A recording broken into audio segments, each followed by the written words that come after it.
Bonjour et bienvenue à l'émission Qu'en pensez-vous? Une émission d'actualité où on fait le tour de l'actualité régionale, nationale et des fois on a le temps même de se rendre jusqu'à l'international. Avec moi cette semaine, l'illustre journaliste du Nouvel Hebdo, M. Jules Simard. Bonjour Jules. Salut, ça va bien? Ça va bien toi? Oui, avec la neige et tout. On n'a aucun problème. L'hiver est commencé. C'est un élément d'information qui est intéressant à voir. Intéressant, mais en même temps, tu vois, lundi, il annonce de la pluie et 6 degrés. Et à Buffalo, il est tombé 2 mètres de neige. Ben oui. Et là, on parle d'une bonne tempête. C'est un début, c'est un bon début. Ouais. Bon, on va commencer immédiatement. On va regarder. Oups, là, j'ai fait une erreur dans mon truc. On va recommencer, ça sera pas long. Et voilà, c'est parti. Donc, budget municipal, on sait qu'il y a un nouveau pacte fiscal qui a amputé 300 millions au niveau des municipalités. Et là, c'est le moment des budgets avec les municipalités. Et on voit, en fait, beaucoup de municipalités, dont Dolbeau-Mistassini, qui disent « manque à gagner ». Et là, on soulève même la possibilité d'une hausse de taxes. Pourquoi les municipalités ont embarqué dans ce nouveau pacte fiscal-là si ça leur cause autant de problèmes? C'est une bonne question. Il y a une question, il y a l'élément où tu n'as pas le choix. Oui. OK? Il y a ça, là, c'est-à-dire celui qui donne l'argent dit il va falloir qu'on coupe. Là, on coupe comment? Avec le débat s'oriente non pas sur qu'est-ce qu'il faut conserver, mais qu'est-ce qu'il faut couper. Alors, à ce moment-là, tu essaies de voir, fort probablement dans le cadre d'une négociation entre l'UMQ, entre autres, et le gouvernement du Québec et le ministre des Affaires municipales et de l'occupation du territoire. Voilà qu'est-ce qu'on fait comme exercice où on coupe un peu là-dessus, on saupoudre là-dessus, ça va faire un peu moins mal, des choses comme ça. Ça, c'est arrivé. L'élément qui souligne, c'est que c'est le deuxième aspect du ministère des Affaires municipales et de l'occupation du territoire. Ouais. Sais-tu ce qui goûte? Et moi, je maintiens que ce qui fait mal, c'est sur ce deuxième aspect-là. Tu vois, non pas parce que les programmes sont tous abolis, mais le fait que ces programmes-là ont été mis de l'avant pour la question de l'occupation. Et nous sommes, ici en région, des gens qui sont là dans le cadre de ces politiques d'occupation du territoire. Ouais. On vient de souligner le 125e anniversaire d'Albanel. Ouais. Et on dévoilait un monument la semaine dernière dans lequel on faisait état de les premiers arrivants qui étaient dans les rangs sur lesquels le gouvernement avait donné des terres à ces familles-là pour qu'ils puissent s'établir et, dans le temps, on parlait de colonisation. Aujourd'hui, on parle d'occupation du territoire. Mais on parlait de colonisation et c'était comme ça qu'on a créé nos... Or, on mettait quoi? Oui, le gouvernement avait peut-être pas à mettre de l'argent, mais il donnait des parcelles de terrain à des gens qui en devenaient maintenant des propriétaires légaux. Okay. Et on aidait ainsi ces politiques-là de faire de l'occupation du territoire et d'être... Et quand on coupe, et regarde où ça fait mal à des places... Oui, quand tu as une municipalité comme Dolbeau-Mistassini qui a un budget d'environ 22 millions de dollars, les compressions vont représenter entre 230 à 240 000 dollars. Ah, je ne sais pas si t'en pis, t'as à peu près quoi, 1 de ton budget? Oui, mais le 1 là. Il permettait fort probablement à quelqu'un de faire une animation de la culture en faisant des pièces de théâtre à Dolbeau-Mistassini. C'est là-dedans qu'on prenait peut-être l'argent pour être capable de le faire. Ben, demain matin, on ne le fait plus. Donc, on vient de créer, au niveau de la vie sociale et politique, sociale plus particulièrement et culturelle, on vient de créer donc des manques qui sont nécessaires, je pense, à la vie collective. Et c'est là, moi, que je trouve que ça fait vraiment le plus mal. C'est pas nécessairement sur le fait qu'on se retire ou qu'on diminue notre apport à cela. En diminuant notre apport à ça, ce que l'on crée, c'est de l'activité de moins. Oui, parce qu'on est obligé de faire des choix, puis il y a des choses qu'on ne peut pas couper, là. Les édifices municipaux, il faut refaire de la route, le déneigement, c'est des affaires qu'on n'a pas le choix de faire. C'est souvent les petites activités, les petits organismes, les entreprises qui pourraient peut-être bénéficier je sais pas, de programmes ou peu importe. C'est là où on coupe parce que... Si on regarde le festival, les festivals ici, que ce soit la Western ou que ce soit le Festival du Bleuet, bon, on a... Les municipalités nous donnent directement entre 15 et 30 000 dépendamment là, de l'emploi des budgets, à ces organisations-là pour qu'ils tiennent les activités. Demain matin, si tu ne l'as plus, là, ça veut dire quoi? Ça veut-tu dire que le Festival du Bleuet n'apparaîtra plus? Non, il va réapparaître, mais il va réapparaître avec une version un peu moins étoffée en ce qui regarde de la programmation parce que tu as mis moins de choses. C'est là que ça va faire mal.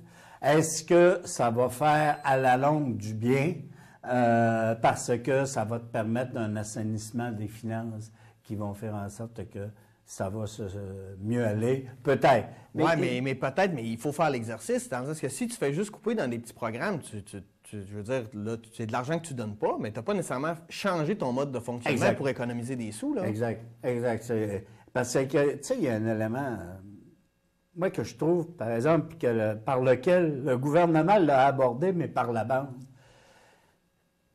À Saint-Félicien, on annonce cette année un surplus budgétaire, un surplus d'opération de l'ordre de 600 000 $. À Dolbeau-Mistassini, on annonce que la dernière année, l'année 2014, donc, devrait se clôturer avec un surplus financier de 205 000 $.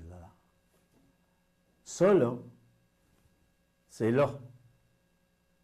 On attire qu'en début d'année, les élus municipaux ont soit surtaxé les contribuables pour être capables d'arriver dans des prévisions budgétaires, et en cours d'année, on n'a peut-être pas réalisé tel projet sur lequel on nous avait taxé, et ça permet de faire en sorte qu'on se ramasse avec un surplus. Ça, là, ça fait aussi mal que des compressions. Parce que ce que tu es venu faire comme ponction, oui, tu te ramasses avec un beau surplus accumulé, mais ton surplus accumulé, là, quand tu ne l'utilises pas pour faire les services et ces choses-là, alors, fort probablement que les compressions budgétaires que le gouvernement amène, je sais que M. Couillard a amené l'idée en disant, on ne veut pas, là, que demain matin, vous augmentiez les taxes. Ce qu'on veut, c'est que vous alliez piger dans ces surplus accumulés. Oui. Et ça, là, moi, quand je fais de l'administration publique, je ne fais pas une administration d'une entreprise privée où la notion de profit est nécessaire. Il faut qu'il y ait un réinvestissement. Puis, mais ça, c'est la même chose avec les cégeps. Là. Les nouvelles compressions, ils vont être pris dans les surplus accumulés, etc. On va comme... Mais sauf que, je veux dire, est-ce que ça ne démontre pas aussi une bonne gestion en disant, s'il arrive quelque chose de grave, on a ça pour répondre? Pas nécessairement, mon cher ami. Parce que oui, tu prévois ton coussin. Il faut que tu le prévois. Quand tu fais des prévisions budgétaires, OK, tu dis oui, imprévu. Là, tu te mets habituellement un pourcentage. OK? Donc, il est prévu là, ton coût. La question, c'est si tu ne réalises pas le projet sur lequel tu m'as taxé, parce que tu le retardes d'un an ou deux pour te permettre d'avoir un surplus financier, ça, là, moi, je ne pense pas que c'est de la bonne gestion, parce que où tu viens chercher ton argent, c'est dans mes poches. Et moi, cet argent-là, si je l'avais eu, peut-être que je l'aurais réinvesti ailleurs et que j'aurais peut-être fait tourner l'économie aussi bien que le fait que tu m'aies venu me le chercher en début d'année puis que tu l'aies engrangé dans des coffres sans rien faire avec. Parce que tu serais peut-être sorti au restaurant, tu serais peut-être allé voir un spectacle, tu aurais peut-être, je sais pas, rénové ta maison, peu importe, mais tu aurais réinvesti cet argent-là. C'est ça l'affaire. Moi, je trouve tout cet exercice-là, et d'ailleurs, ça se fait au niveau des pactes fiscales, mais on fait un exercice actuellement à l'échelle de tous les programmes gouvernementaux. La question, c'est que c'est pas de se dire comment on peut couper les programmes gouvernementaux. La question, c'est de dire est-ce que le programme gouvernemental que nous avons mis de l'avant, il était pour répondre à une telle problématique? Est-ce que cette problématique-là est toujours présente? Si elle est présente, est-ce que ce que nous avons permis d'investir permet d'en solutionner et en avons-nous des résultats positifs? Ça, c'est un exercice qui ferait beaucoup plus de bien en disant, écoute, tel programme, là, on investit dedans, là, puis ça donne rien. C'est-à-dire, le problème est encore... Bien là, ça veut dire, écoute, change-moi le programme. Là, tu l'abolis au complet, et là, tu en remets fort probablement un autre qui peut peut-être te coûter moins cher. Puis différemment. Donc, et tu vas fais des choix. C'est ça. Ça, c'est le principe. C'est pour ça que je dis, il faut l'utilisation des surplus accumulés, là, OK, c'est aussi, il ne faut pas que tu oublies un exercice théorique. Hein? Je veux dire, c'est pas parce que j'ai fait un surplus que je l'ai nécessairement dans mes coffres. Oui. Hein? C'est souvent de fois juste des jeux comptables. Mais la question qui est mauvaise au départ, c'est que si je fais un surplus dans de l'administration municipale, je fais un surplus parce que sur deux choses, ou j'ai trop taxé au début de l'année, ou encore je me suis organisé pour ne pas avoir à faire le projet, ce qui me permet d'avoir un surplus et de me faire un coussin. Mais le coussin, là, merde, là, il était déjà prévu. Oui, c'est ça. Dans le budget. Parce que si tu ne l'avais pas prévu dans le budget, tu as mal fait ton budget. Alors, moi, c'est mon opinion un peu sur la question des budgets municipaux et des nouveaux pactes fiscaux. Je pense que l'exercice doit se faire. Un exercice non pas de compression, mais d'analyse de programmes gouvernementaux et même de la taille de l'État. Ça doit se faire. Mais ça doit se faire en fonction du pourquoi qu'on a mis de l'avant telle et telle politique et tel programme. Et là, il faut en analyser les conséquences comme il faut. Oui, c'est comme quand on se paye des infrastructures, il faut prévoir comment on va les utiliser. Je vais y revenir tantôt, je vais même en parler tout de suite. La fermeture des bibliothèques à Saguenay, je ne sais pas si tu as vu, les lundis, les bibliothèques vont fermer. On vient de mettre des milliers, c'est pas des millions de dollars à reconstruire une bibliothèque à Jonquière, mais à Go, on n'a pas prévu le budget pour les faire fonctionner assez, qu'on est obligé de couper des journées. Moi, je trouve que c'est de la... Aujourd'hui, on est beaucoup là-dedans. On investit dans des bâtiments, de la structure, mais on oublie qu'il y a du fonctionnement, puis qu'il y a des êtres humains. Et là, l'économie, c'est pas juste les gens qui vont construire la structure, puis après ça, non, il y a des gens qui doivent l'opérer, puis c'est ça aussi qui va faire rouler l'économie, puis qui va faire fonctionner des structures qu'on a besoin. Quand je vois des structures qu'on a construites à coups de millions et qui ont moins de 100 jours d'occupation, tu fais, il y a peut-être un problème. Ici, on se doit de regarder, on n'a pas coupé, là, mais regarde ce qu'on fait, on a une salle de spectacle qui n'est pas utilisée non plus à 365 jours par année, là. Hein? C'est quand même un investissement de tout près de 10 millions de dollars aussi qui a été C'est pas pour avoir essayé, je te dis, mais des fois, c'est compliqué de faire des projets. Oui, c'est évident, ça. Même, maintenant, moi, il y a un élément, c'est que quand on dit on fait des économies, mais on fait aussi des économies de bout de chandelle. Et le bout de chandelle, il est souvent de fois pas réallumable. Et c'est ça, c'est que, tu sais, quand tu prévois, tu dis, ah oui, on a de très belles bibliothèques, hein. On n'ouvre plus ça 7 jours par semaine, on n'ouvre ça plus rien que 5 jours, et on ouvre ça entre telle heure et telle heure. Et souvent de fois, j'ai-tu besoin de dire qu'elles sont ouvertes sur les heures où les utilisateurs travaillent aussi, donc ils ne sont même pas capables d'y aller. Alors, tu fais quoi, là? C'est quoi tu sais, la gestion, ça se fait non pas juste avec ça coûte X, ça se fait en mettant la bonne ressource à la bonne place, au bon moment. Et ça, c'est un exercice on a quand même des gens qui sont, entre guillemets, spécialisés pour faire ça et qui sont quand même assez bien payés. Moi, je le dis souvent, là, c'est qu'il y a trop de gestion de colonnes de chiffres là, où on veut gérer pour que ça arrive, mais on oublie qu'il y a des êtres humains puis qu'il y a un capital humain qui est encore plus riche. Et c'est là qu'on faut peut-être regarder aussi sur les façons d'en arriver à donner un service. Et on est conscient, là, que le coût de l'administration publique est très élevé. Oui. Mais si ce coût-là est élevé, il est faux de dire qu'on vient déjà te chercher tout près de 40 de ta paye à toutes les fois où tu travailles. 40 au gouvernement. Oui, il t'en reste 60 Et là, moi, je ne suis pas de ceux qui gagnent de très gros salaires. Donc, les très gros salariés, eux autres, sont déjà à 50 quelques pourcents qu'ils envoient déjà à l'impôt. Il faut qu'on se dise que oui, ça coûte peut-être cher, mais procédons à une analyse de la mission, des programmes, à une analyse de ce qu'il faut faire pour aider telle et telle problématique qu'on a. Parce que je reviens à ça, mais on n'a pas mis ces argents-là pour le plaisir de les mettre. Regarde, on vient de faire un exercice avec la commission Charbonneau qui vient de prendre fin la semaine dernière. Les audiences publiques viennent de prendre. Sais-tu ce que ça a permis de faire, ça, cette analyse-là, puis ces dénonciations-là? Ça a coûté tant d'argent, mais ça a fait économiser, je ne sais plus combien d'argent. C'est ça l'affaire, c'est qu'on s'est rendu compte depuis qu'elle opère, là, cette commission-là, que ça coûte moins cher faire des travaux dans le domaine du public. Je comprends.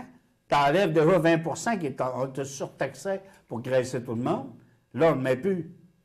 Déjà, tu as 20 que tu économises en octroyant tes contrats. Et ça permet d'avoir des pratiques d'affaires plus saines.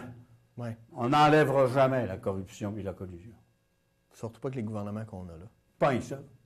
On est des hommes, puis où il y a de l'homme, il y a de l'hommerie. Ouais. Puis ça fait partie de l'hommerie que de vouloir contourner une loi. OK? Ouais. Or, il y en aura toujours. Mais la question, c'est qu'il faut s'organiser pour que les trous dans les lois et les trous dans les pratiques soient colmatés afin de faire en sorte que tu t'en trouves peut-être d'autres. C'est un exercice qu'on devrait faire régulièrement, en fait. Et voilà. Aux 10-15 ans, on devrait repenser. Parce que là, j'ai l'impression qu'on coupe de l'argent dans les programmes, puis après ça, on va dire, bon, on va restructurer ça. Quand on devrait faire, selon moi, ça de manière inverse, regardons comment on peut restructurer que ce soit plus efficient, et on va regarder comment on peut économiser en faisant ça. Parce que je pense que les économies, oui, mais à un moment donné, en tout cas. Oui. OK. Hey, on va changer de sujet et de côté du lac. On va aller du côté de Roberval. Il y a un conflit en ce moment. Ben, ça fait quelques semaines déjà que le maire Guy Larouche de Roberval et que le conseil de bande avec Gilbert Dominique à Mastoyache ne s'entendent pas sur plein de sujets.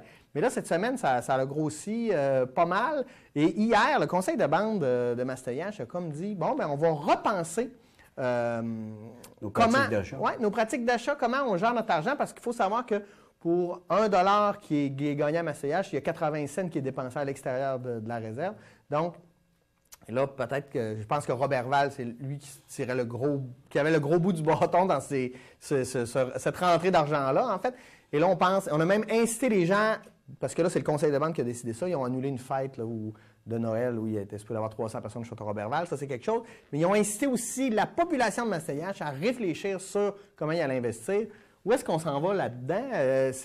On dirait que c'est quelque chose qui explose, comme si les gens avaient été, je sais pas moi, avaient de quoi sur le cœur depuis des années.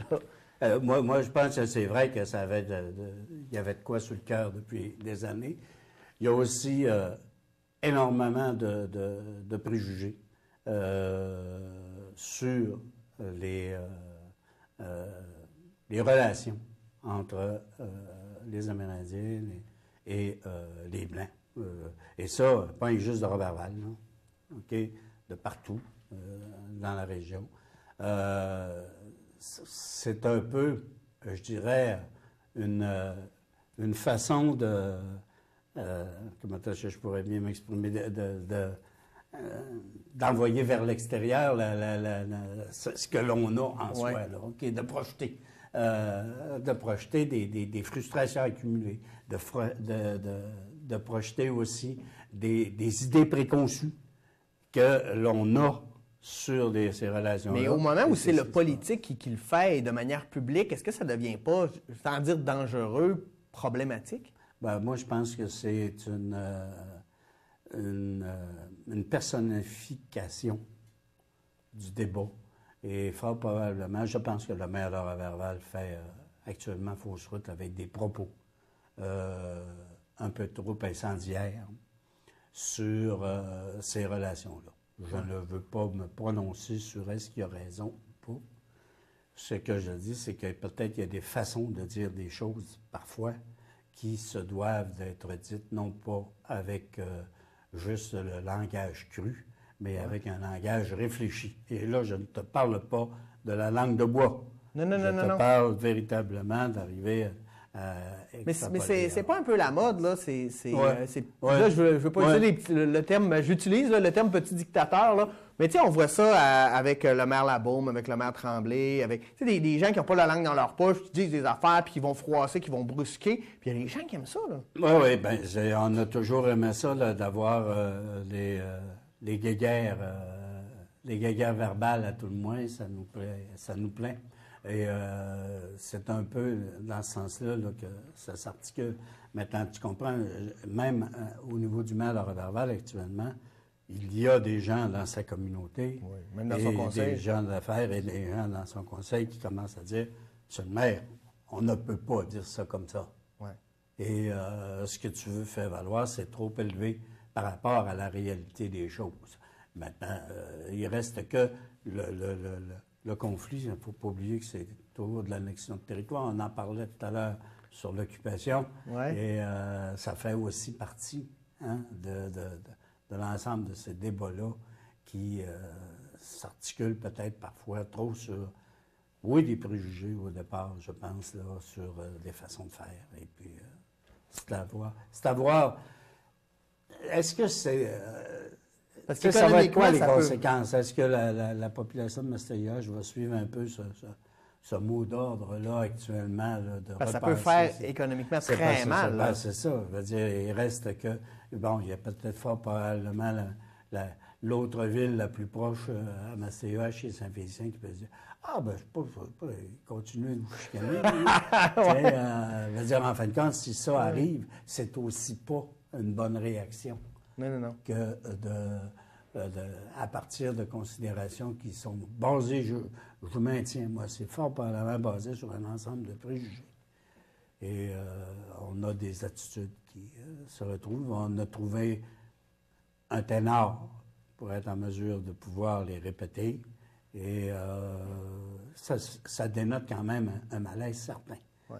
Et social. Il n'est pas juste politique et économique. Et moi, j'invite les gens qui ont des préjugés ou qui ont une méconnaissance de comment ça se passe au niveau de l'administration du conseil de bande et puis de la réalité amérindienne au Québec. Allez voir le film « Le peuple invisible » de Richard Desjardins. Ça ouvre les yeux sur une réalité des fois on pense qui est loin de nous, là, mais qui est à côté de nous, en fait. OK. Hey, abolition de 50 des commissions scolaires. Entre autres, dans la région, on va passer de 4 commissions scolaires à 2 commissions scolaires. Ou peut-être même une. Ben, en tout cas, là, sur le plan, on parlait de 2 ce matin. Moi, en tout cas, ma réflexion, c'est dans des zones densément peuplées, avoir des grandes commissions scolaires, c'est une réalité. Mais moi, j'ai l'impression là, que si, mettons, je gère la commission scolaire du Lac-Saint-Jean, mon bureau, par exemple, à Alma, et qu'il faut que j'envoie des services à, je sais pas moi, Saint-Edmond-des-Plaines ou Notre-Dame-de-Lorette, Notre-Dame-de-Lorette puis d'école, mais bon, hey, on va transférer du temps de travail à du temps en auto, on a beaucoup de déplacements, et comment on peut vraiment bien gérer un territoire aussi grand avec une institution qui va être à, on ne sait pas où. C'est toute la problématique du service de proximité. Oui. Hein? C'est ça que ça amène. Et ceci en se disant, on va sauver du personnel administratif ou des frais d'administration qu'on n'aura pas. Mais il faut que les gens gèrent les mêmes affaires. Là. C'est les mêmes Non, budgets, c'est les mêmes problématiques à gérer. Je veux dire, avec dans le même temps. Ah oui. Okay? Je veux dire, c'est pas vrai que ça te prend moins de temps à gérer 3 demandes que de gérer une demande.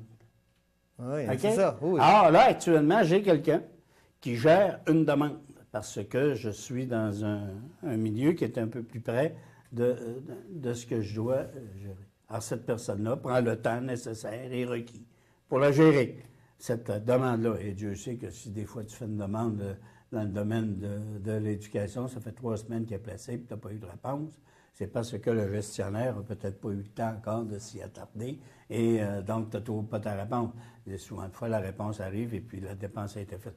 Mais ça, je ne voudrais pas entrer là-dedans. Là, ce que je veux en arriver, c'est que si demain matin, j'ai 3 demandes sur la table au lieu de 1 parce que je ne suis maintenant tout seul à gérer la commission scolaire qui était avant ça le Lac-Saint-Jean-ES et qui est maintenant aussi du Pays des Bleuets, c'est pas vrai que ça me prend le même temps.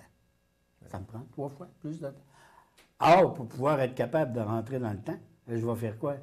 Ben, je vais me réembaucher 2 directeurs adjoints. Hein. Fait qu'à place d'avoir 3 directeurs, on va avoir un directeur, 2 directeurs adjoints, mais finalement, ça va être le même travail qui va être accompli. Et sensiblement les mêmes salaires, je vais peut-être avoir sauvé 20 ouais. Ça ne peut pas être juste sur les questions de l'administration qui est là. Quand on en est rendu à faire en sorte que... Et il y a un autre aspect, une autre conséquence sur laquelle moi j'éprouve beaucoup de difficultés. Les commissions scolaires, dans l'histoire du Québec, ça a été né et ça a été mis au monde pour permettre aux gens des collectivités d'avoir leur mot à dire. Dans le temps même de ça, on embauche, c'est la commission scolaire qui embauchait le prof. Là. Tu comprends? Ouais. Je veux dire, aujourd'hui, oui, tu te dois de correspondre à un ensemble de normes. Là. OK, tu te dois de... Mais c'était les commissaires localement qui prenaient ce genre de décision-là, qui prenaient même la décision de c'est qui va aller chauffer le poêle dans l'école. Tu comprends? Ça, là, ce pouvoir-là, que l'on donnait localement, quand tu fais de l'abolition de ces commissions scolaires-là ou que tu fais ces regroupements-là, ce que tu enlèves, c'est ce pouvoir-là local sur l'administration d'une chose collective.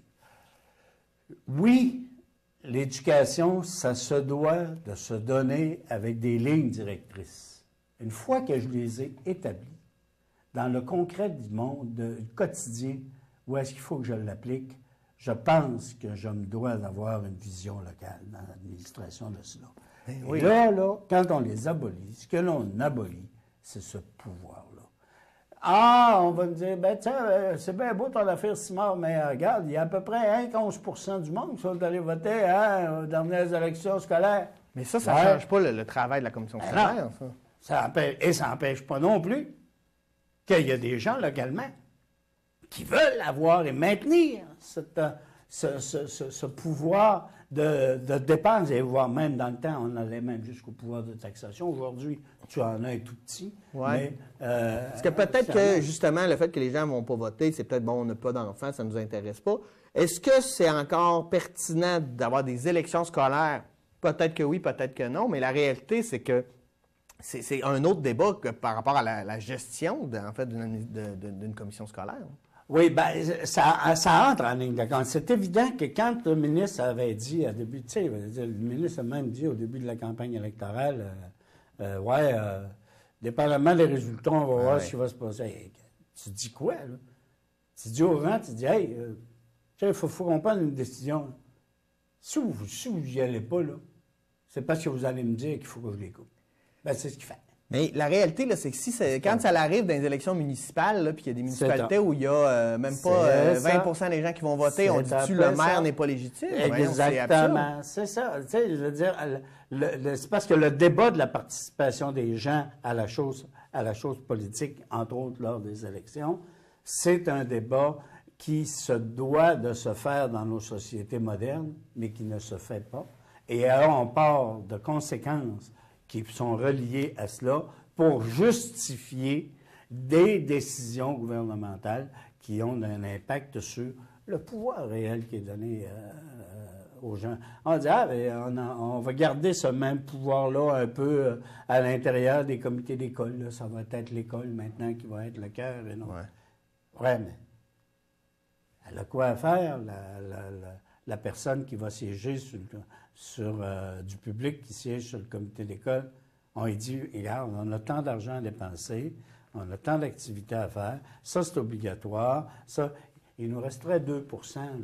On fait-tu des petites activités? Hein? Et là, tu viens de faire quoi, là?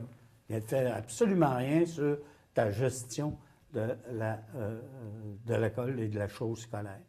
Moi, bon, abolir 50 % des commissions, on en a aboli au tournant de l'an 2000.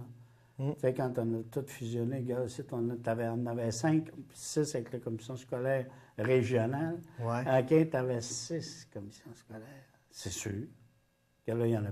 Là, on vient de faire passer le nombre de commissaires de 21 à 9. Ben, je vais me dire, pas avec le salaire qu'on leur donne que tu fais vivre une famille, là. Mais on vient de le faire passer à 9. Donc, on restreint les équipes, les gens, la participation des gens à l'administration de la chose publique parce qu'on se dit que nous n'avons pas assez d'argent à mettre dans le développement de l'éducation. Nous, ce où j'ai un problème aussi, c'est qu'on n'arrête pas de dire que ces mesures-là, c'est parce que c'est de la centralisation, mais le gouvernement n'arrête pas de nous dire que non, c'est pour redonner le pouvoir aux gens, c'est pour une décentralisation. Je trouve ça complètement absurde. Que le message qu'on envoie, c'est ça. Puis j'ai l'impression, je m'excuse pour les médias dont on fait partie, mais je trouve qu'il y a de la désinformation qui est donnée, là.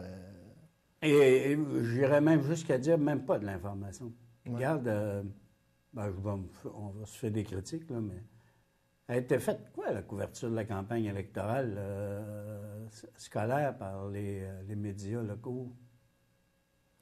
Écoute, on a essayé, moi j'ai essayé d'en parler dans une émission d'actualité, mais au-delà de ça, j'ai reçu, dans le tour des élus, j'ai reçu M. Rousseau, il en a parlé, mais c'est sûr que moi je ne fais pas de l'information directe. On n'a pas fait de fil de campagne. Ouais, non. Je veux dire, c'est quoi qu'on a présenté, puis là, je me lance à Pierre, là, je nous lance à Pierre à nous autres, mais regarde, dès le ministre au départ, le ministre va dire... nous avons, on vous demande, là, si vous n'allez pas voter, on va mettre la hache dans une commission scolaire.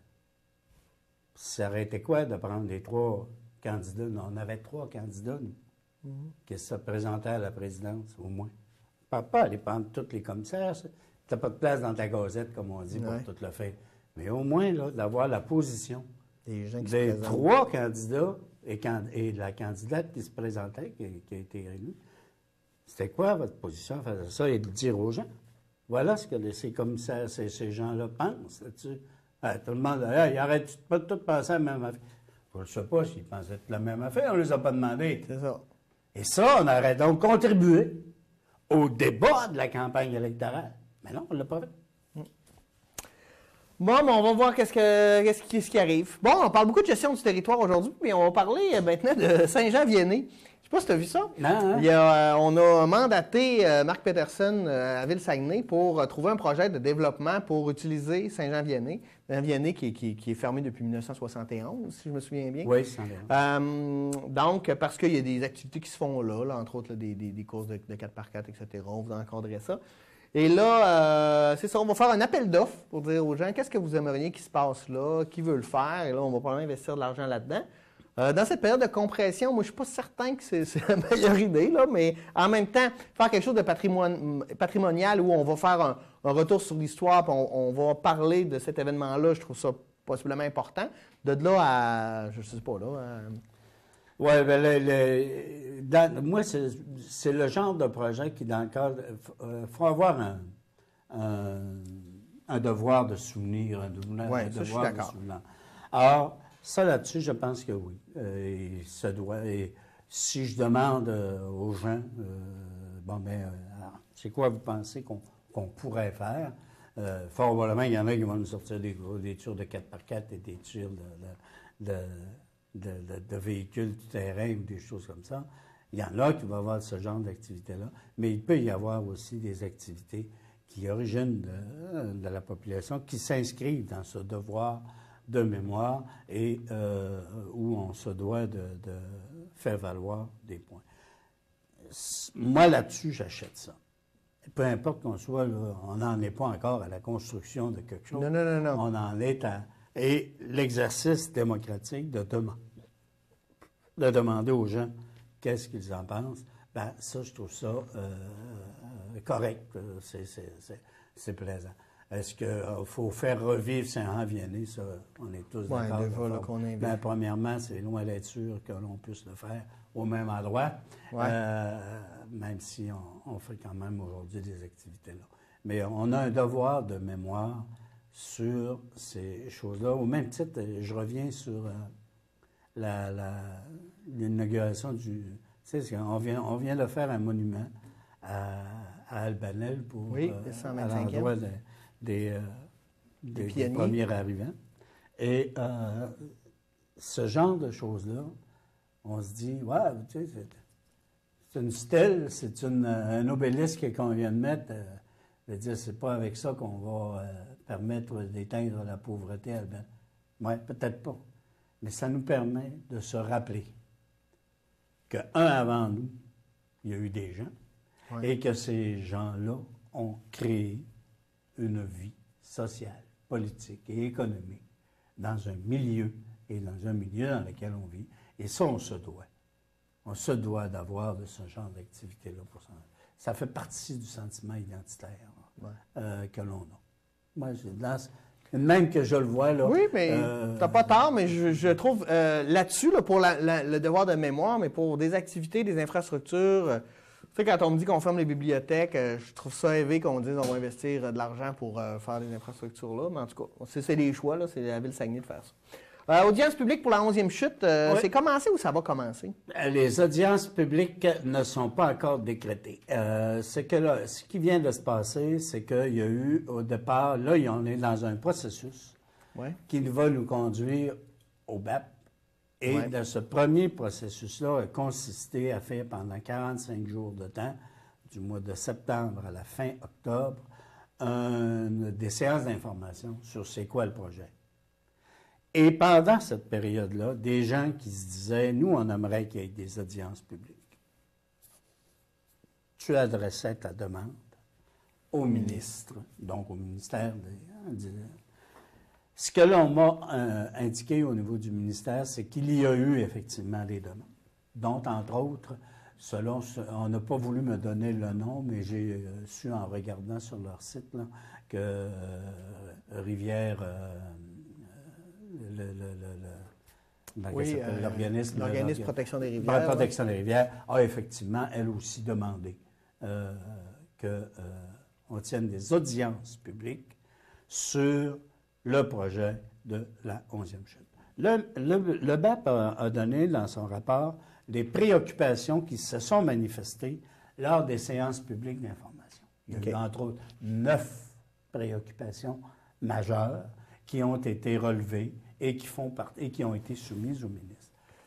Le ministère actuellement procède à une évaluation environnementale du projet, OK? À sa propre.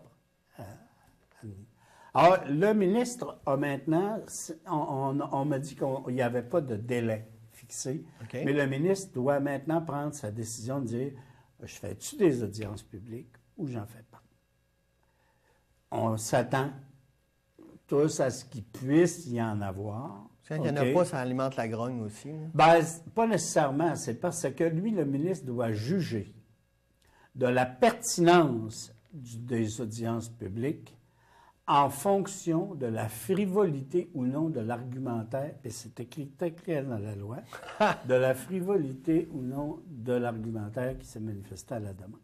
Tu ne pourrais pas arriver, Pierre Turcotte, et envoyer au ministre. Moi, je voudrais que vous fassiez les audiences publiques sur le rappel en 11e chute. Point. Ouais. Il faut que tu aies des raisons valables pour pouvoir le demander. C'est quand même un processus qui exige quelques sous et on est dans des compressions.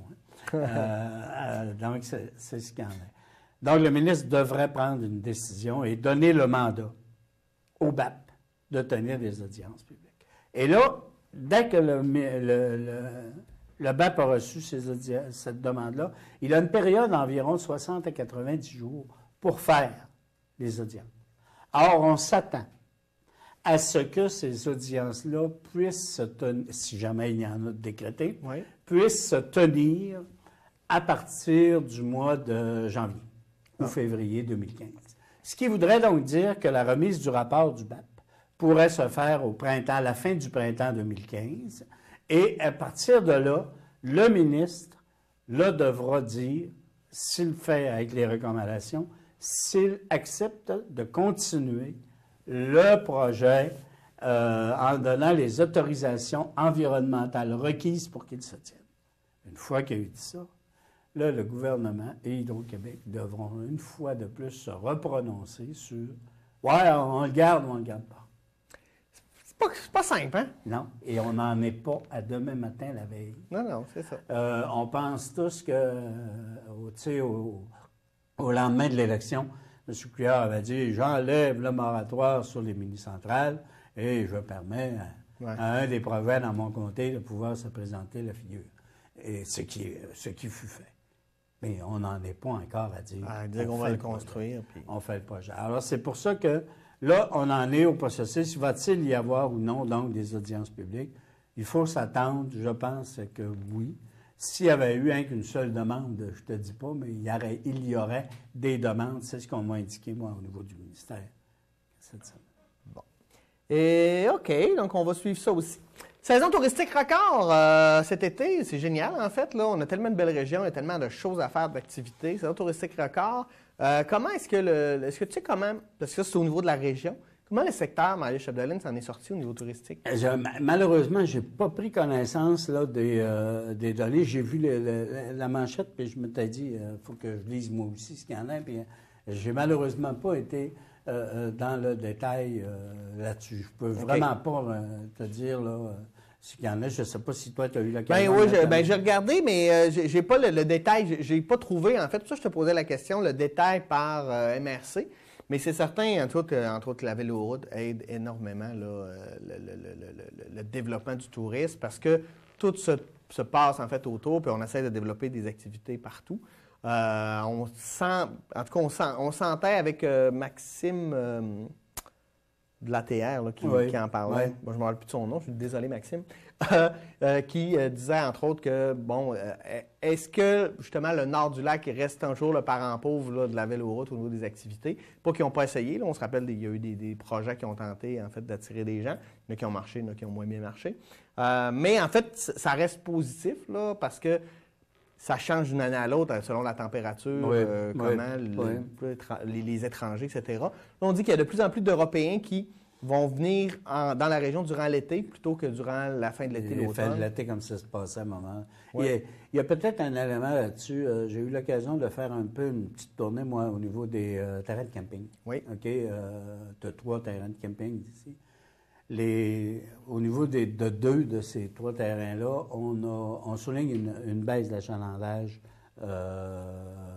cette année au niveau, donc, des terrains de camping. Mais là, il faut faire attention parce qu'il y a des modes dans l'hébergement touristique. OK? Il y a des modes, d'un moment donné, tout le monde se garoche sur on va dans les terrains de camping, et puis 3 ans après, bon, ben c'est dans un motel qu'on se ramasse, ce genre de choses-là. Alors, il faut faire attention, mais on a quand même enregistré. Et ça, on l'attribue, entre autres pour le camping, on l'attribue à un début de l'été assez lent. En juin, au cours du mois de juin, on souligne que, écoute, à certaines places, on baissait l'achalandage de 45 % par rapport à l'année d'avant. Et on a terminé l'année avec une baisse d'à peu près de 10 %. Pourquoi? Parce que juillet et août, qui furent un peu meilleurs au niveau de la température, ont permis un éclatement. Alors, c'est pour ça qu'il faut faire attention là-dessus. Mais au global, au niveau de l'hébergement, dans cette statistique-là, ça ne calculait pas les terrains de camping. Mais c'est ça. Fait que, ouais, OK. C'est intéressant. On va suivre ça. On va voir si la saison hivernale va être aussi bonne. Parce que là, maintenant, on est supposément le paradis de la motoneige. On va voir, mais ça va prendre de la neige. C'est ça. Parce qu'elle pourrait se déplacer à Buffalo. Hey, on va changer, on va aller au national. Là, moi, ça c'est ma nouvelle de la semaine. La stratégie de marketing de TransCanada qui a été mise à jour. Hey, c'est triste là, de voir on est rendu où pour convaincre les gens. Là, ceux qui ne sont pas au courant, il y a la stratégie de marketing qui a été commandée. Et là, on voit là-dedans que TransCanada, pour faire accepter l'inversion du pipeline et puis amener en fait le port de Kakuna et puis tout le pétrole de l'Alberta jusqu'ici, était prêt à payer des manifestants et à faire des manifestations, s'approcher des journaux, la manipulation de l'information, approcher des gens connus. Écoute, c'est dégueulasse qu'on fonctionne comme ça. Et eux, ils s'en sont un peu même lavé les mains. Après ça, ils ont dit « Ouais, mais on ne fera pas tout ça. » Mais je veux dire, hey, on vous conseille de faire ça. Pour les compagnies de marketing, je trouve ça... c'est bas. J'ai pas de mots pour dire. Je trouve ça lâche. Je trouve ça... Je sais pas. Mais c'est un peu... mais le pire, quand c'est tu veux convaincre... Ouais. Et il ne faut pas être stratégie de marketing. Marketing, OK? C'est de la vente. Alors, c'est une stratégie de vente qui est mise de l'avant. Mais quand tu es rendu à attaquer les gens qui devraient être contre toi pour les dénigrer, j'étais là, mais mon Dieu Seigneur, on est rendu où? Puis ce qui me rend le plus triste, là, c'est que là, on le voit, mais à peu près toutes les compagnies doivent avoir ça, les gouvernements, les partis politiques doivent fonctionner de la même manière. Moi, ça m'écarte. Ça se fait. Ça se fait. On parle de stratégie pour essayer de convaincre des gens d'acheter, de voter, d'être d'accord. Oui, maintenant, les éléments entre l'élément de la stratégie et ce qui se passe sur le terrain et la conséquence de cette stratégie sur le terrain, fort probablement que, bon, au départ, on doit dire que tout est tombé à zéro. Hein. Oui. Ça veut dire le fait qu'elle a été dévoilée. c'est peut-être plus sur la fuite où il y aurait un intérêt à regarder. Et est-ce que la fuite n'était pas quelque chose de commandé dans le cadre de cette stratégie-là? Ouais. On ne le sait pas. Oui, c'est pas fou. Hein, Ça serait encore plus bête. Je pense qu'il y a la manipulation de l'opinion publique et des acteurs qui servent à l'alimenter et ces choses-là. Ça fait partie, je pense, de toute organisation qui veut vendre ou faire amener. Mais vendre, oui, mais ça devient malhonnête, j'ai l'impression. Je dirais que ça fait partie de pratiques qui, on parlait tout à l'heure, je te disais, il y a de la collusion et de la corruption, on ne réussira jamais à l'éliminer. C'est le genre de choses, je pense, où il y a de l'homme, il y a de l'hommerie, et on s'organise pour que l'hommerie soit souvent la plus gagnante que l'homme. L'homme ou la femme étant entendu dans le sens philosophique. En tout cas, je vous conseille, téléspectateurs, d'aller relire Chomsky, d'aller relire le petit traité d'autodéfense intellectuelle de Normand Baillargeon pour qu'on devienne plus indépendant et plus critique envers l'information qu'on se fait dire, parce que c'est comme ça qu'on va élever, on va niveler par le haut. Hey, course à la direction du Parti québécois, Alexandre Cloutier, qui est bon deuxième à 12 %, c'est pas beaucoup par rapport à Pierre-Carl Pellado qui dépasse les, les 50 %, mais wow, il est parti à 1 % il est rendu à 12 %, il dépasse les Lisée, il dépasse les Drainville, etc. Nouveauté 109. Hein? Nouveauté et 109. Ouais. Jeunesse aussi. Puis il est comme jamais mêlé dans les chicanes. On dirait qu'il est tout le temps posé. Je pense que c'est le point. Ça plaît aux gens. Étant là, ce n'est pas nécessairement les membres du Parti québécois qui ont été interviewés. Mais ça plaît de voir qu'il y a, oui, des jeunes qui prennent la relève et qui veulent prendre la relève et qui veulent le faire. Ça, je pense que cet élément-là entre beaucoup en ligne de compte dans cette chose-là. Tu te souviens, dans les années 70, je sais pas les plus jeunes de nos auditeurs, ils vont se souvenir que Robert Bourassa avait 30 quelques années. Mm-hmm. Quand il était élu en 70. 30 quelques. Aujourd'hui, on se dit, hey, c'est jeune, hein? Ce gars-là a été premier ministre du Québec. Il avait 36 ans. À peu près l'autre. Et puis, il a créé un engouement, là. Il a amené un engouement, Robert Bourassa, dans le monde.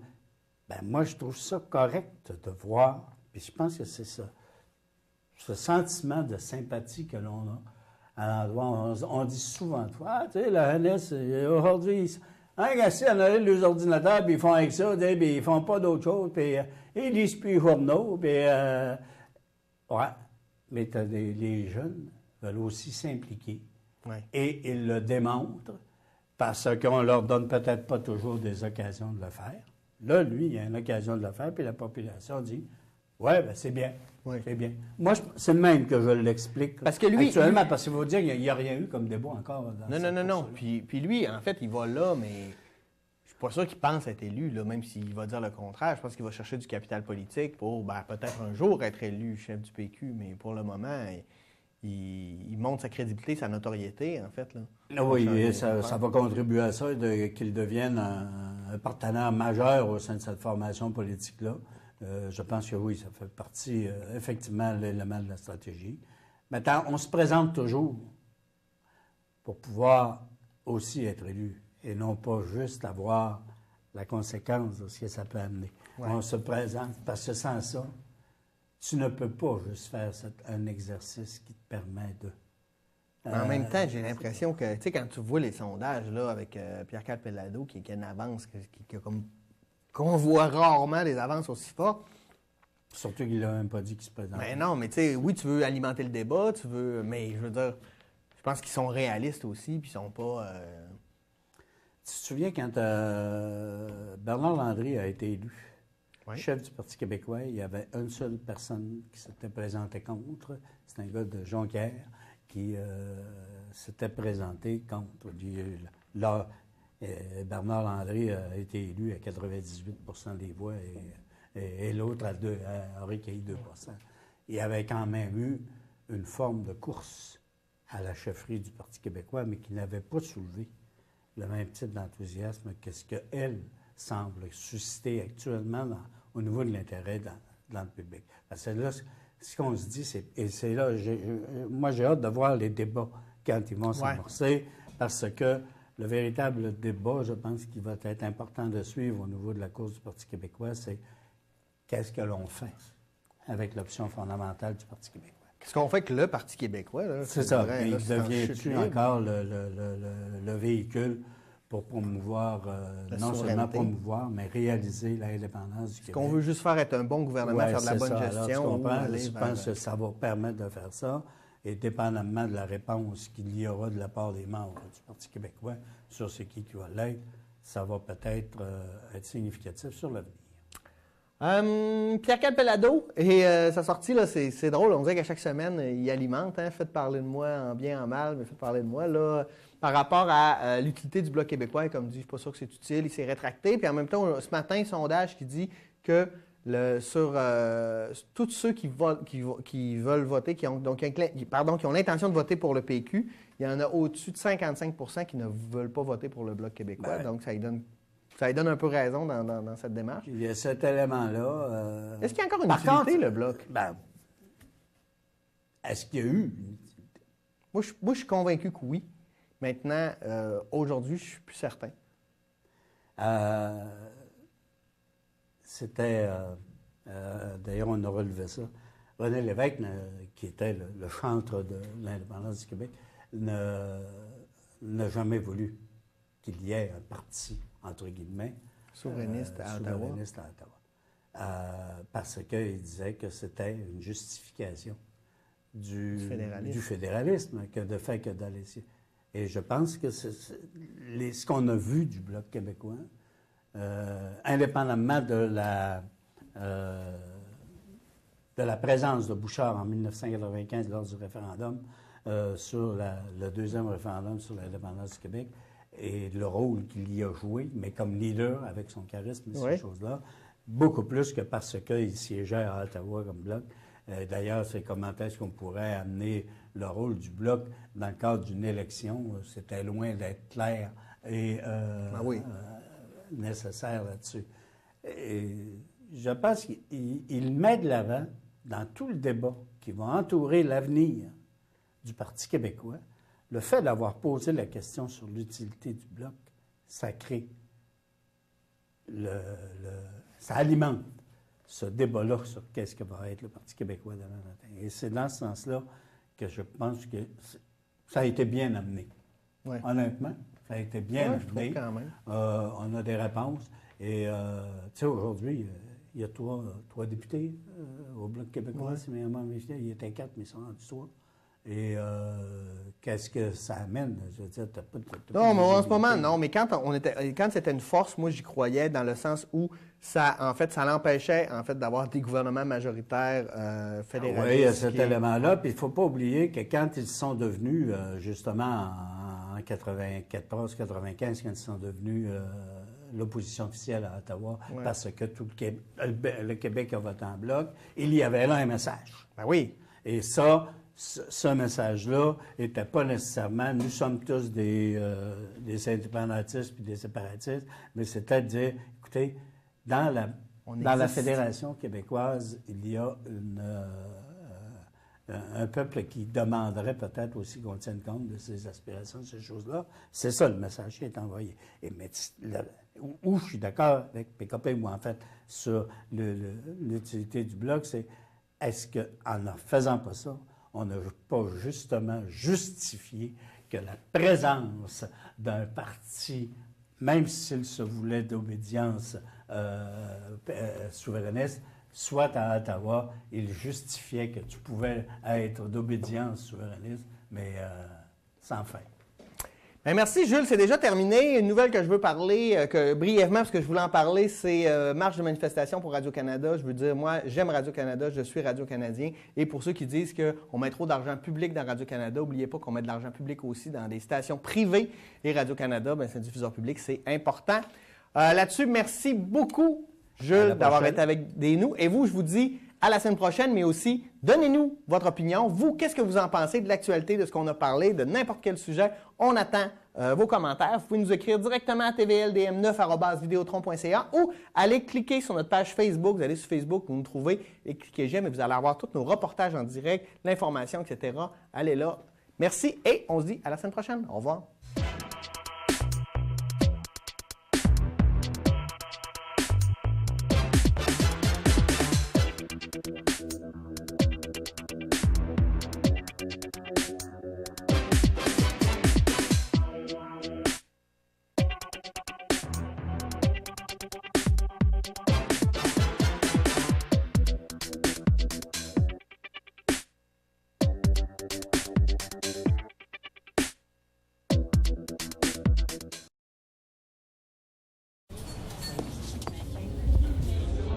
J'aurais jamais dû les rejoindre. Ils vont me trouver plate. Je me sens ridicule. C'est sûr qu'ils vont me juger. Je file pas là. Encore. Qu'est-ce qui se passe? Mon cœur. J'ai donc de la misère à respirer. Je vais mourir. Je peux pas mourir ici. Les troubles anxieux, on doit les prendre au sérieux.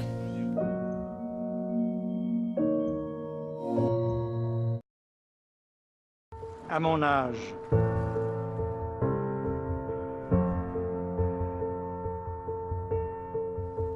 personne n'est à l'abri de perdre son emploi. Personne n'est à l'abri d'avoir une maladie. Personne n'est à l'abri de tout perdre. Personne n'est à l'abri de l'indifférence et de l'itinérance. C'est grâce à l'appui de tous que j'ai pu m'en sortir.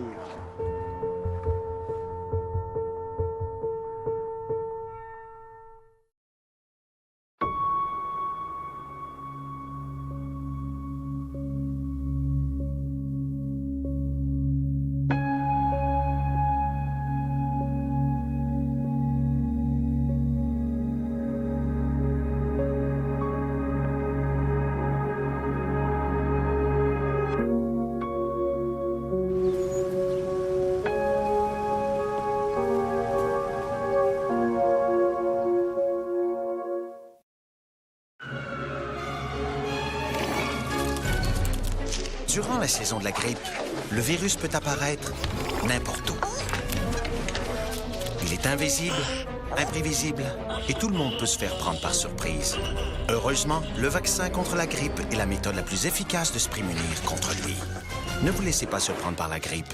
Faites-vous vacciner. Renseignez-vous à santé.gouv.qc.ca.